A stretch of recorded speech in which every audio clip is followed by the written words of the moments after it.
जानेंगे, हम हक से जानेंगे, और हमारे टैक्स के पैसे से सरकार को तनख्वाह मिलती है। अधिकार मिला है आरटीआई जब से लागू हुआ है। आरटीआई डाल के हम पूछ सकते हैं कहाँ कहाँ काम हो रहा है, कहाँ रुका हुआ है। आरटीआई का नारा। नमस्कार, जानने का हक में आपका स्वागत है। मैं हूं अशोक श्रीवास्तव।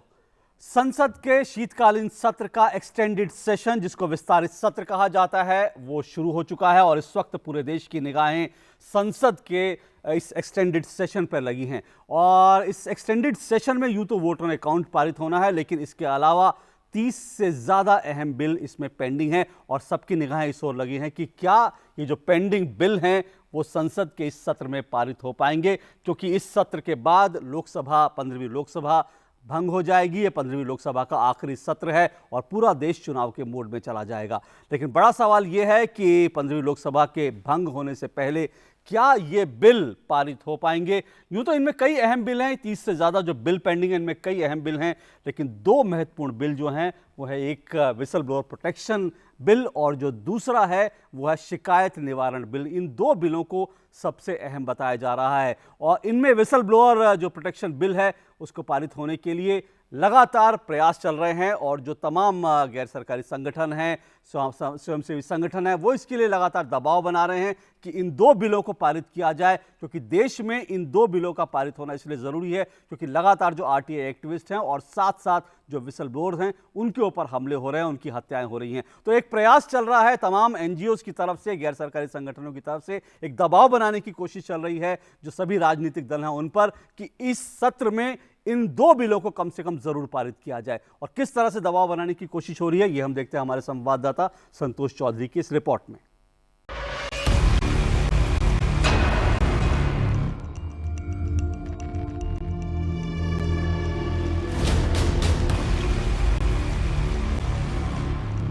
लोग मरते रहे, सरकार देखती रही।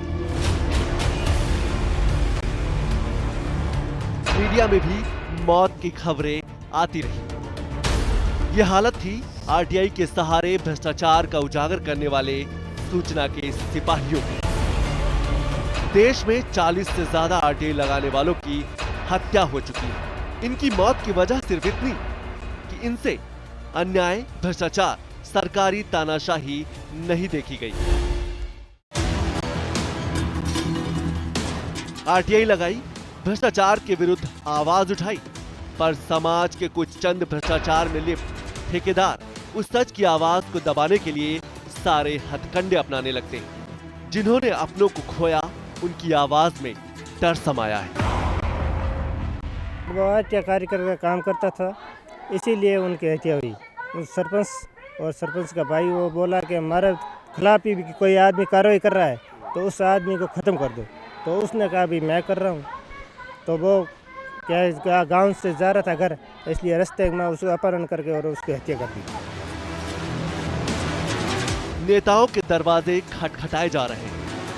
विसल ब्लोअर प्रोटेक्शन बिल और शिकायत निवारण कानून संसद में पास हुआ। राहुल गांधी, अजय माकन, अरुण जेटली सभी का समर्थन तो मिला, पर संसद का भरोसा किसी ने नहीं दिया। विडंबना ये कि ये आखिरी सत्र है। यदि बिल न पास हुए तो सारे बिल रद्द हो जाएंगे। इन आरटीआई कार्यकर्ताओं का वर्षों का संघर्ष मिट्टी में मिल जाएगा। कलम उठाने से पहले जिंदगी और सच्चाई का द्वंद्व फिर से आ घेरेगा।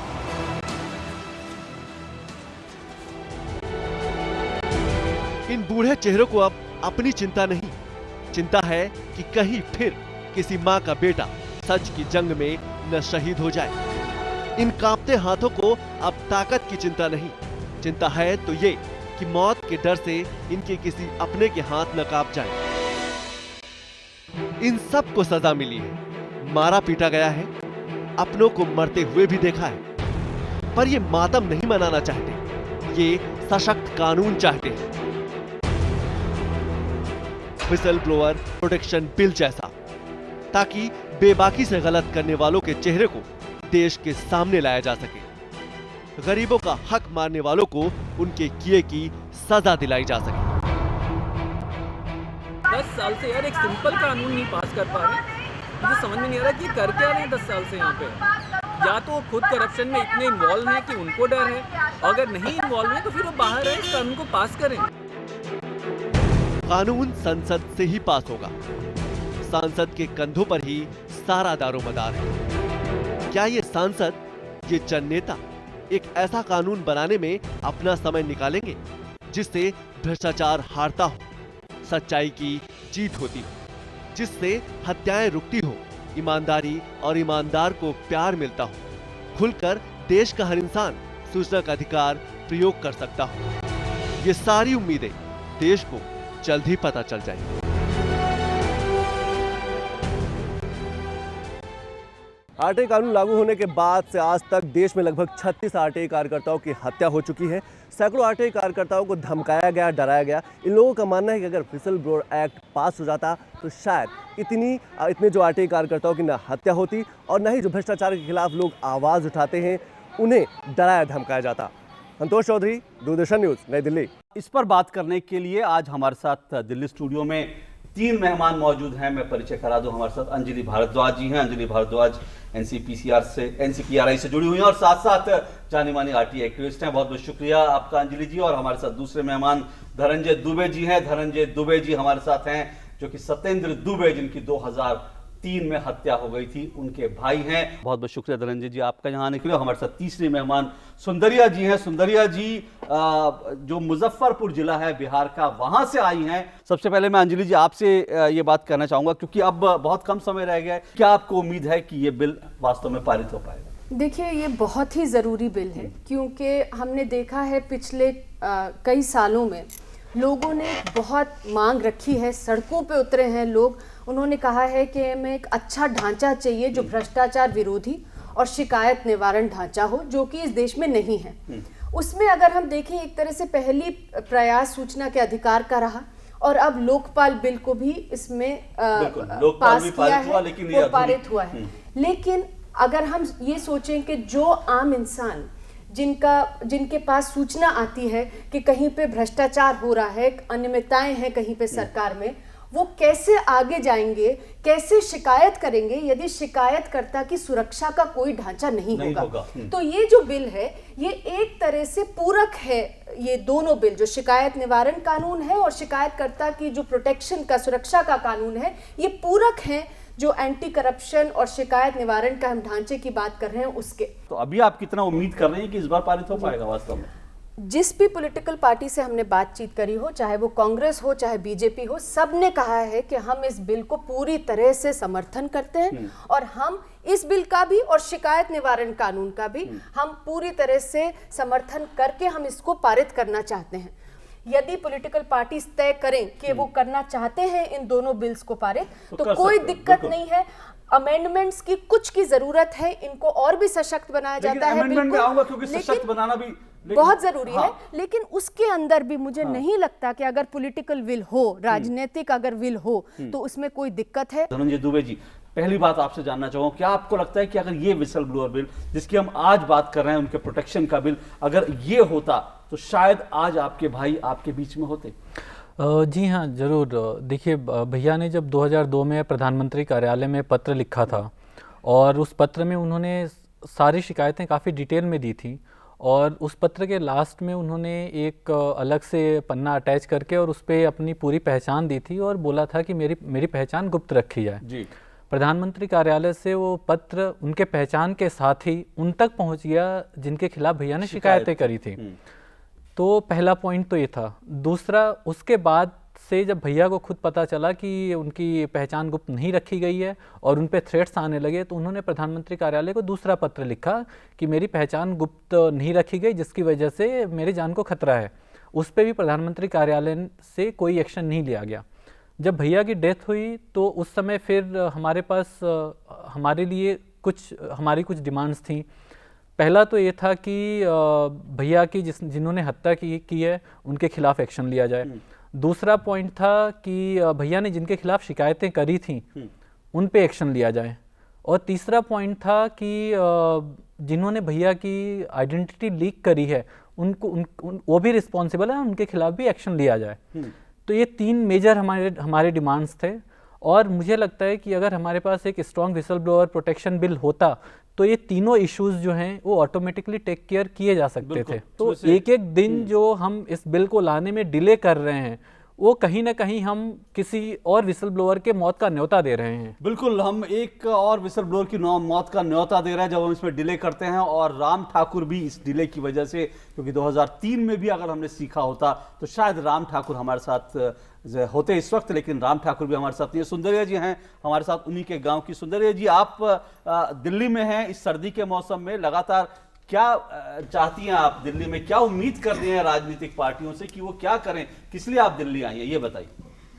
हम लोग दिल्ली आए हैं जे राम ठाकुर जी साथी है, तो इसी के लिए अथी गरीब के लिए नरेगा के कानून निकाला, राशन के कानून निकाला, वृद्धा पेंशन निकाला। इसी के कानून के लिए उसी अथी शिकायत दे दिए जे ऐसे ऐसे शिकायत है जे गरीब के नहीं मिलते हैं, तो इसी के लिए राम ठाकुर के हत्या कर दिए। उसी पर उन्होंने जो गरीबों के पैसे में भ्रष्टाचार हो रहा था उसके खिलाफ आवाज उठाई, इसलिए उनकी हत्या कर दिए। तो उसी के अभी तक सब तरह अथी दे दिए माजूसी के लिए अभी कोई कार्रवाई नहीं हुआ, हत्या कर दिए। तो आदमी कुछ दिन भाग चला, फिर भी देहात में जे साथी है उसी पर लेके जब भी फेन कार्रवाई करते हैं, जे उसी के हत्या हो गया तो उसी के तो कुछ नहीं हुआ, और जे आप फेन साथी है उसी के लिए हत्या करने के लिए वो फिर भी सूचना दें। यानी सुंदरिया जी ये कह रही हैं कि जिन लोगों ने हत्या की थी राम ठाकुर जी की, वो इस वक्त वापस गांव में लौटे हैं और वो लोग इस वक्त खुलेआम घूम रहे हैं। और आज शायद राम ठाकुर जी के परिवार से या उनकी पत्नी हमारे साथ होती, लेकिन आज वो हमारे साथ इसलिए नहीं है क्योंकि उनको इस बात का डर है कि अगर वो दिल्ली में आएंगी तो उनके परिवार की जो हिफाजत है वो कौन करेगा। धनंजय, आपको क्या लगता है कि जो जो जो जो पॉलिटिकल पार्टियों की तरफ से लगातार जो इस तरह के आश्वासन आ रहे हैं, आपको लगता है जो अब तक संसद चली है, अभी तो बहुत कम शुरू हुई है संसद, लेकिन आपको लगता है कि वास्तव में पॉलिटिकल पार्टियां गंभीर है? क्योंकि पहले दिन ही ये बिल लिस्टेड था लेकिन हमने देखा कि आया नहीं। देखिए, पहला चीज़ तो ये कि पॉलिटिकल पार्टीज कितना गंभीर हैं ये तो इस चीज़ से ही साबित होता है कि 10 साल से ज़्यादा हो गए हमें विसल ब्लोअर प्रोटेक्शन बिल का डिमांड करते हुए, तो उनकी गंभीरता तो यहीं पे दिख रही है जी। ठीक है, उसके बाद भी लेकिन वही है कि हम कब तक अलाउ कर सकते हैं ऐसे चलना, तो हमें कहीं ना कहीं कोशिश करना है और हम कोशिश कर रहे हैं अपनी तरफ से। हमने पास में पॉलिटिकल लीडर से हम मिले हम लोगों ने ट्राई किया कि उनको कन्विंस करें, उन्होंने हमें आश्वासन भी दिया, लेकिन प्रॉब्लम ये है कि बस आश्वासन ही मिलता है। जो आप बातें कह रहे हो कि आप आश्वासन दे रहे हो वो आपके पॉलिटिकल विल में नहीं दिख रहा है। अंजलि जी, इसमें आपको नहीं लगता कि जब पॉलिटिकल पार्टियों की साफ तौर पे दिखती है कि वो लोग नहीं चाहते, कहने के लिए ठीक है, लेकिन पॉलिटिकल विल जो बात कर रहे हैं पॉलिटिकल पार्टियां, दरअसल वो विल है नहीं। ये बहुत चिंता की बात इसलिए है क्योंकि इतने सालों से इन बिल्स के ऊपर काम चल रहा है और ये बिल्कुल बुनियादी कानून है एक तरीके से। हमारी सरकार कोई भी हो, किसी भी पार्टी की सरकार हो, वो लोगों तक पब्लिक का पैसा लगा के स्कीमें चलाती है, उसके अंदर भ्रष्टाचार होता है, उसमें शिकायतें होती हैं, कोई ढांचा नहीं है, तो फिर गवर्नेंस का क्या मतलब हुआ? और ये जो बिल्स हैं ये बिल्कुल बेसिक हैं, बुनियादी हैं गवर्नेंस के लिए। मैं आपसे पूछना चाहता हूँ, क्या आपको नहीं लगता कि राजनीतिक पार्टियों की इच्छा शक्ति की कमी है साफ तौर पे? कम से कम अगर 2 या 3 दिन अगर आप लोगों को एंटाइटलमेंट देंगे, राइट देंगे, लेकिन आप उनको अधिकार नहीं देंगे उनको लेने का, तो इच्छा शक्ति के ऊपर तो सवाल उठेगा ही। बहरहाल, हमने अपने इस कार्यक्रम में कई बार विसल ब्लोअर प्रोटेक्शन बिल की बात की है, हम आपको बताया है कि दरअसल ये बिल है क्या, लेकिन एक बार फिर से जबकि इस पर चर्चा शुरू हुई है तो हम अपने तमाम दर्शकों की जानकारी के लिए आपको बताते हैं कि दरअसल ये विसल ब्लोअर प्रोटेक्शन बिल ये है क्या और किस तरह से ये माना जा रहा है कि जो लोग भ्रष्टाचार के खिलाफ आवाज उठाएंगे उनको कैसे हिफाजत दे पाएगा। ये रिपोर्ट देखते हैं हमारे संवाददाता आकिब खान की।